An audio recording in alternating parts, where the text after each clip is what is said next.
விக்ரம் நடிப்பில் பா. ரஞ்சித் இயக்கத்தில் ஞானவேல் ராஜா தயாரிப்பில் ஆகஸ்ட் 15 வெளியாக போற படம் தாங்க தங்கலான். இந்த படத்துக்கு ஜி. வி. பிரகாஷ் மியூசிக் அமைத்துள்ளார்.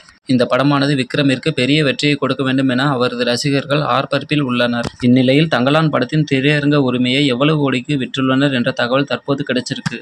தமிழகத்தில் மட்டும் 25 கோடிக்கு விற்பனை செய்யப்பட்டுள்ளது. நடிகர் விக்ரமின் இந்த படம் தான் அதிக தொகைக்கு விற்பனை செய்யப்பட்டுள்ளது என்பது குறிப்பிடத்தக்கது.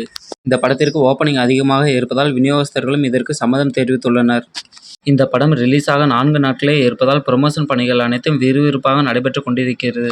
இந்த படத்தின் கதைக்களம் வலுவாக இருப்பதால் 4 பாகங்களாக கூட எடுக்க வாய்ப்புள்ளதாக நடிகர் விக்ரம் ஒரு பேட்டியில் கூறியுள்ளார். இந்நிலையில் ஞானவேல் ராஜா இந்த படத்தை பாதி பார்த்து விட்டு நடிகர் விக்ரமிற்கும் ரஞ்சித்திற்கும் உடனே கால் செய்து பாதி படத்தை பார்த்து விட்டு கண்கலங்கி விட்டேன் என்று கூறியுள்ளார். இந்த படம் நடிகர் விக்ரமிற்கு மீண்டும் ஒரு திருப்புமுனை படமாக அமையும் என்பதில் மாற்று கருத்து இல்லை. அவரது ரசிகர்கள் இந்த படத்தை பெரிய ஸ்கிரீனில் காண மிகுந்த எதிர்பார்ப்புடனும் ஆர்வத்துடனும் உள்ளனர்.